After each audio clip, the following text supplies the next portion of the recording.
Just want to remind you guys, this episode is presented by Prize Picks.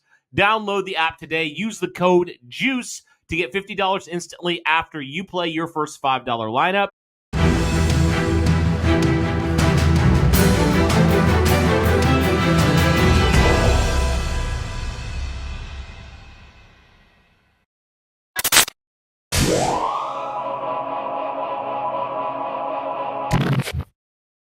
All right, we are back. What is going on, everybody? Welcome back to another episode of Bring the Juice. Want to welcome on again, good friend of the show. We got Kevin Bowen from The Fan. Kevin, thanks for coming on, man. How you doing, man? Summer's wrapping up now. We're almost to football. Indeed, yeah. We were kind of catching up before, and I do feel like this is our mid-July annual chat. So here we are, 1 week from today as we record this. They'll have just finished practice number one. So as always, there's kind of mixed emotions for me, just based off of, enjoying summer, but at the same time, I always love training camp. And as we inch closer to the start of the season, looking forward to it and getting some answers to the questions. Absolutely. And obviously, like you said, there's a ton of questions. There's a ton of questions with this roster, a ton of questions with certain players, some new coaching staff in here. There's a lot of things riding on this year. I think we can go right to Kevin, the most probably talked about and important position that we're going to talk about here in training camp and probably through the course of 2025. That is the quarterback competition. You still have Anthony Richardson, who obviously dealt with some injuries last year, some inconsistent play, missed some of the spring with some shoulder soreness. And then you brought in Daniel Jones, who, from what we've heard, seems to be the QB1 at the current time ahead of training camp. But everybody's been talking about it, Kevin. What are you looking for here going into camp with probably the most talked about position battle by far here for the Colts? Yeah, when does Anthony Richardson begin throwing again? And if that is indeed day one, how quickly does he ramp it up to the point where they're back splitting reps like we saw in the spring? Granted, we only saw it for 2 days. So, that is easily question number one. And just how early in camp does this become a true competition? Because, exiting the spring, I think Daniel Jones had a rather firm grasp on the starting job. Now, we are still, nearly 2 months away from the regular season starting. So things could change, but Richardson's going to have to get out there early and I think throw relatively early for that to be, again, enough time for him to, create competition. It's kind of crazy how camp just, in a blink of an eye, you're just there. Really, you're going to have consistent practices through the first probably 10 days. And then after that, the cadence just really gets choppy. It's just not, maybe 2-3 a week. You have a joint practice in there. Obviously, you have your first preseason game a little bit earlier this year on a Thursday night. So, that is easily question number one. And I think the Colts' overall tune at quarterback has changed a little bit. It's not as much as, hey, big plays. You can't teach them in the NFL. It's more of, no, just, keep us afloat. And I think that gives Daniel Jones a little bit of an edge. Yeah, for sure. So in your mind, what do you need to see from Anthony Richardson in order to, like you said, even bring it back to a competition, to a 50-50 split, and potentially throughout the course, we get into preseason and to the regular season, what does he need to do in your mind in order to take that back potentially?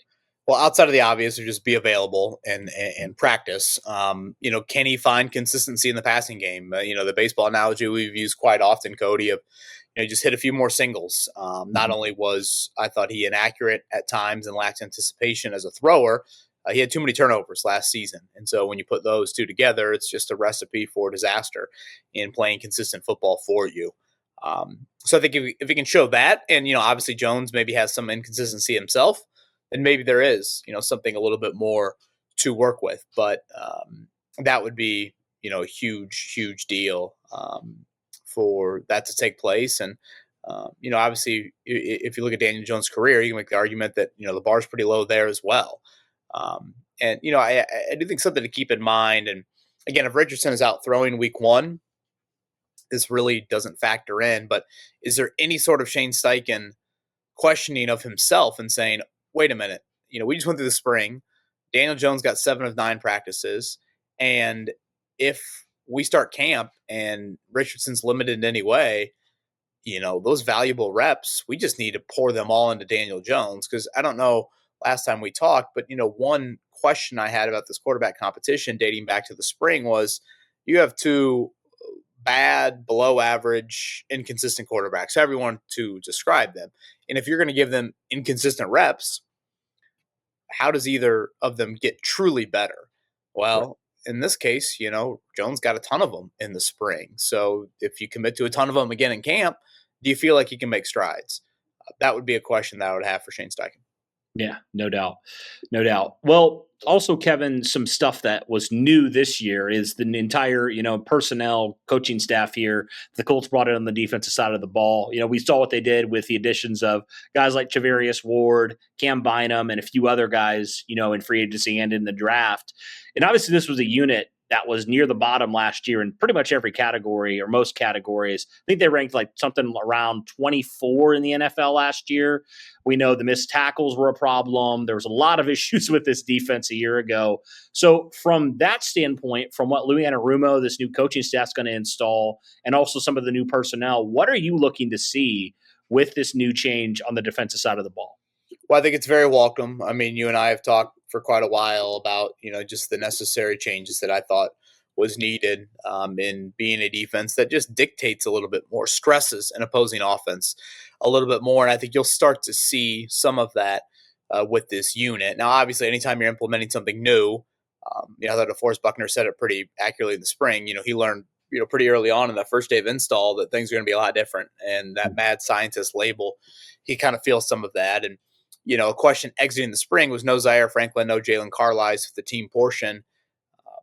When do they get back up to speed? And they're obviously, I think, very important. I look at them, especially Zaire, clearly above the others on that linebacker depth chart. Those key communicators of the defense, is there any sort of hurdles that need to be cleared there? But, the willingness to disguise coverage, to play more man, to bring more pressure when the four-man rush isn't getting home. I mean, all of that should be music to the ears of Colts fans. It doesn't guarantee success, but I think it gives you a leg up in deciding to play vanilla and, be more reactive. I don't think the NFL allows for that. I think quarterbacks are just too good, and opposing offenses have too many advantages already built in for them. So those would be things that definitely going to be keeping an eye on.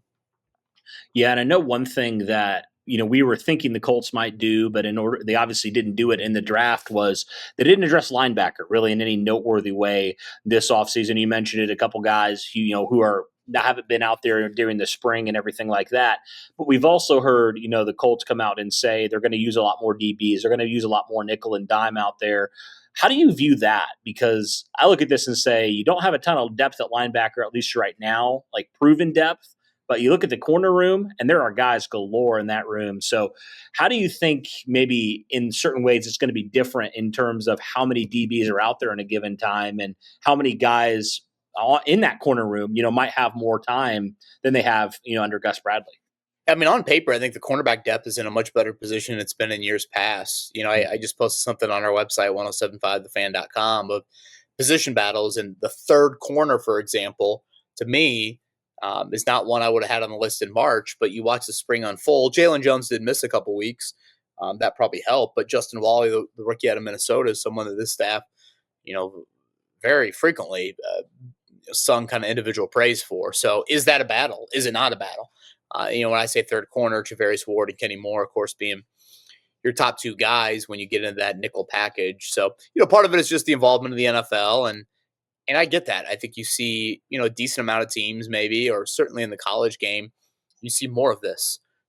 There's more of a need for coverage versus tackling, if you want to kind of boil it down to as simple as possible. And, think about how the Colts have drafted. There have been a couple college safeties they've tried to turn into linebackers. That sort of thought. There's been some safeties that are ex-corners. Julian Blackmon was one of those. So that, I think, is just kind of a philosophical approach that the college game and the NFL game have both evolved with. And Gus Bradley's not like he played a ton of three linebacker sets. But to your point, I do think this regime, Lou Anarumo in particular, they really don't emphasize linebacker too much. Yeah, they like some linebackers in the draft, and if the right one would have been there in round 2, or maybe even if they would have traded back in round 1, potentially you could have seen that. But they clearly have little urgency to try and invest there, and That's why I think Zaire Franklin becomes one of the more indispensable players on the roster, even though I probably wouldn't label him as one of the best players on the roster. Mhm. Yeah, yeah, for sure. And you talked about Justin Wally, and obviously we know bringing in guys like Javarius Ward, Cam Bynum, like those are players that have been proven to be really good players in their own right. So just from a talent standpoint on that defense, how do you think that's going to contribute into what the Colts are able to do on that side of the ball? Because it felt like the last couple of years it's been a lot more of relying on some of those young guys to figure it out, right? And to some mixed success.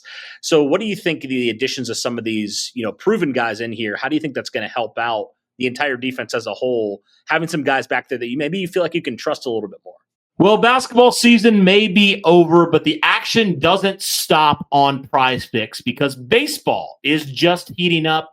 Step up to the plate with Prize Picks to add your favorite baseball players to your lineup. Whether it's strikeouts, RBIs, or first inning runs, make your call with more or less and play for your shot to win up to 2,000 times your cash today. Prize Picks discounts select player projections up to 25% to provide even more value to your lineups. Think Shohei Ohtani will get more than one home run this week? Juan Soto for more than one hit? Cook up hot takes with your friends and win real money this baseball season when you and your crew run your game on Prize Picks.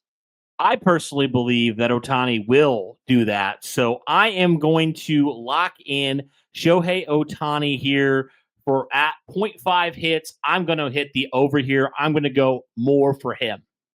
And guys, that's just a snippet of all the different things on the board here that you can choose. You can go less or more on. You just keep scrolling down. You see just so many things that you can bet on. And also you look at your lineups, your promotions, all that stuff here on Prize Picks for you.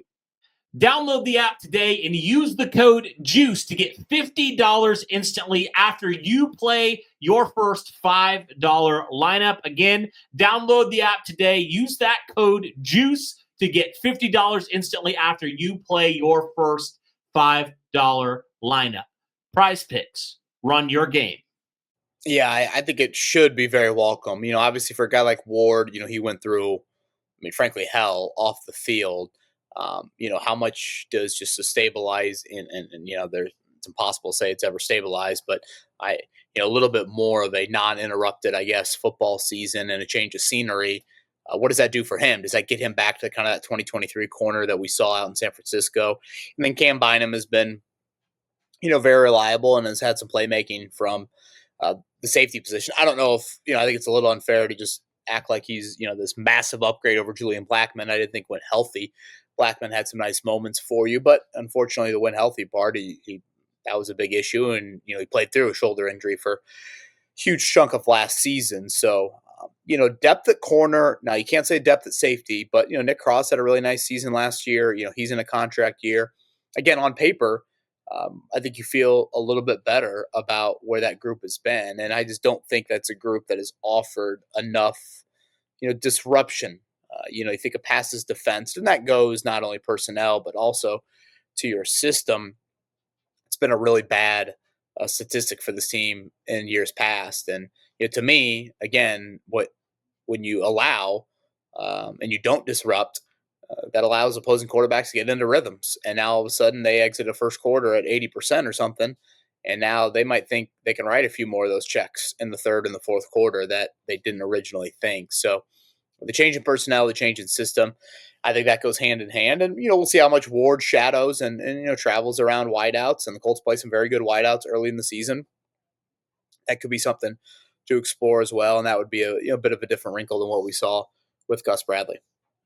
So, Kevin, obviously we know the Colts brought in a good chunk of guys that could play some roles here as rookies. But who are some of those rookies that you're looking at that you think will maybe factor in and have some impact here? And some guys maybe that you're watching to see kind of what their role looks like here in year one?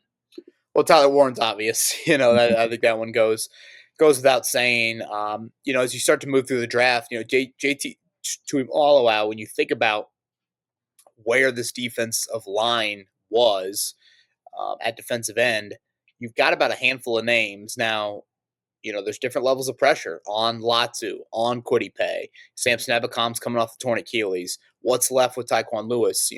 Again, you got about 5 names, and I think anytime we talk defense, you have to remember it's a new defensive coordinator. And so for anybody not named Tuimoloau or Wally or Ward or Bynum, they weren't acquired by Lou Anarumo. So not that there's favoritism, but clearly there was an affinity. There was some sort of attraction there, whereas the other guys, you just don't know. Yeah, he was probably attracted to some of them, but others maybe not as much. So that would be something I'll be curious for. You're going to rotate a ton there. Again, we talked about Wally in the third corner. Jalen Travis is one injury away from all of a sudden having a huge role, and that's kind of how that backup tackle spot works. I'm very intrigued by DJ Giddens. I get running back as running back, but it just surprises me someone with that resume would have fallen all the way to pick whatever it was, 150 something there, and then that's probably it. Riley Leonard, I would think third quarterback, and then maybe Hunter Wooler. It's actually a decent situation for a 7th round pick. The depth chart is very lacking at safety, so we'll see how he factors in there, and we'll see if Tim Smith makes the team. So, again, Warren obviously will be a starter. Outside of that, though, Wally, I guess, would have to win a battle.